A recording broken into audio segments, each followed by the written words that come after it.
श्री पुरुषोत्तम क्षेत्र मुक्तिर क्षेत्र।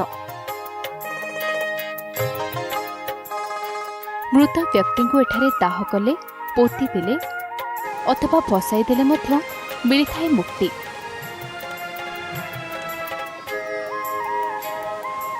गंगारे केवल स्नान अथवा अस्थि विसर्जन कले मुक्ति संभव। सेहीपरि वाराणसी जल एवं स्थल रे उभय स्थान रे प्राप्त होइथाए मुक्ति। किंतु श्रीक्षेत्र रे जल स्थल एवं अंतरिक्ष रे सर्वत्र मुक्ति विराजित। मुक्ति पथ श्रीक्षेत्र। एठारे रहिछि स्वर्गद्वार, महाश्मशान तीर्थ।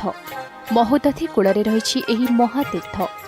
धर्मीय भावापन्न मनीष मनरे थाए गोटिए उद्देश्य, जीवनर शेष समय जेपरि श्रीक्षेत्र रे टिके कटु एवं देहांतरे एही शरीर जेपरि पवित्र स्वर्गद्वार रे मुठे पाउसरे परिणत हेउ।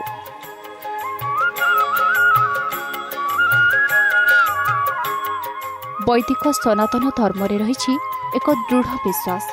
श्री पुरुषोत्तम क्षेत्र रे मृत्युवरण करिबा एक भाग्यर कथा, कारण चिरदिन पई मृत्युवरण करिथिबा व्यक्तिर समस्त दोष विनाश होई ताकू प्राप्त होइथाए चिर शांति। क्षेत्रस्थ मुर्मुष जीवमानक प्रति प्रभु जगन्नाथ पक्षांतरे होइथांती प्रसन्न। फलतः भगवान को सेही दारुमय मूर्ति जीवमानकर अंतकालीन उपकार निमित्त एठारे होइछंती विराजित। श्रीक्षेत्र रे मृत्यु ही जीवमानकर कैवल्य लाभ पई मूल कारण बोली शास्त्रर मत करिसंती। से मंत्र जो मंत्र द्वारा वर्षा हेउछि ओ मंत्र छाड़ी जाइछंती, ता फल रे पुणी जाइछनी सेठिकी देखिछंती जे सेही काठी पोता हेछि। पौराणिक उपाख्यान कहे से हेउछि सेठी स्वर्गद्वार। तेणु ये पौराणिक उपाख्यान सहित आम जनमानस एक प्रवृत्ति रही। साधारणतः मनीष जदि मृत्युवरण करे, जदि तार शरीर बा पिंड चलीगला पर, आत्मा चलीगला पर तार सबको एइठ धर्मीय भावनार पीठस्थली स्वर्गद्वार।